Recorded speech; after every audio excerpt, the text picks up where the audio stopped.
रामपुर गांव में एक सोहन नाम का व्यक्ति रहता था। वह बहुत गरीब था। उसके घर में कुल 3 सदस्य थे, जिसमें एक उसकी पत्नी रमा और एक बेटी गुड्डी थी। सोहन रोज सुबह जल्दी उठकर अपने काम पर निकल जाया करता था और कोई अच्छा काम मिल जाता तो वह अच्छा कमा कर लौटता था और नहीं तो खाली हाथ ही लौट आता था। एक दिन सोहन जब सुबह उठकर काम पे गया तो उसे कोई काम नहीं मिला। उसे निराश ही घर लौटना पड़ा। सोहन दुखी मन से घर में घुसा और अपनी पत्नी को बोला, रमा, आज कोई भी काम नहीं मिला, खाली हाथ ही घर लौटना पड़ा है। देखता हूँ कल कोई अच्छा काम मिल जाए तो बात बन जाए। रमा उसे सांत्वना देती हुई बोलती है, कोई बात नहीं, कल जरूर ही आपको कोई अच्छा काम मिलेगा। ऐसा बोलकर उसने जो बचा कुचा भोजन रखा था उसे जमा किया और तीनों ने बड़े प्रेम से उसे खाया और शांति से सो गए। अगली सुबह रमा अपने पति से बोली, राखी का त्योहार आने वाला है। मैं अपने भाई को राखी बांधने जाना चाहती हूँ, लेकिन बिना पैसे राखी कहाँ से आएगी। आप कुछ भी कर बस एक राखी खरीद लाइए ताकि मैं अपने भाई को राखी बांधने जा सकूं। पत्नी की ऐसी बात सुनकर सोहन को बड़ा दुख हुआ और वह अपने भाग्य को कोसते हुए बोलने लगा, अरे भगवान, मैं भी कितना भागा हूँ। आज अपनी पत्नी को एक राखी तक नहीं दिलवा पा रहा हूँ। क्या होगा?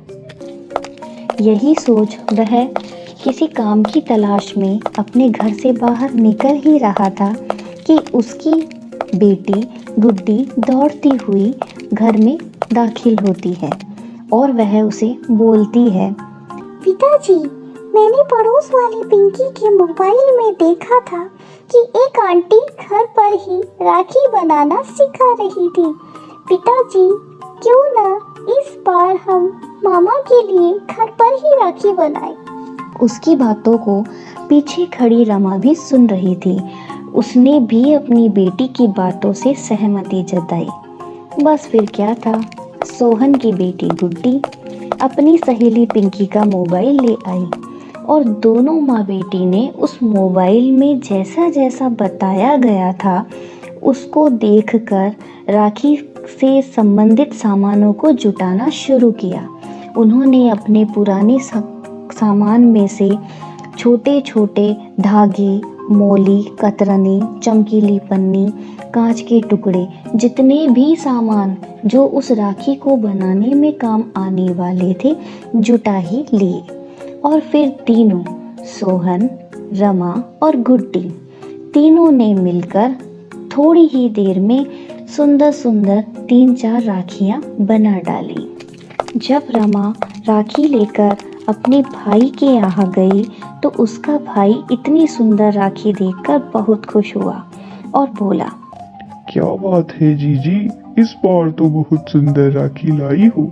इसके बदले तो मैं तुम्हें मुंह मांगा इनाम भी दे सकता हूँ। सच, तुम बहुत बड़ी कारीगर हो। अपने भाई की ऐसी बात सुनकर रमा की आंखों में आंसू आ गए। उसने अपने भाई को सारी व्यथा कह सुनाई। जब अपनी बहन की ऐसी बात सुनी तो उसके भाई को बहुत दुख हुआ। वह रमा से बोला, जीजी, तुम इतनी तकलीफ में रही और मुझे कुछ बताया भी नहीं। कोई बात नहीं, एक सेठ जी मेरे मित्र हैं जिनके कारखाने में हाथ से बनी हुई वस्तुएं मिलती है। वे जब तुम्हारे हाथ से बनी हुई राखी की डिजाइन को देखेंगी तो उन्हें बहुत पसंद आएगी और वे खुश हो जाएगी, क्योंकि कल ही उन्होंने एक अच्छे कारीगर के बारे में मुझसे बात की थी जिसे बहुत अच्छी डिजाइनें भी बनाना आए।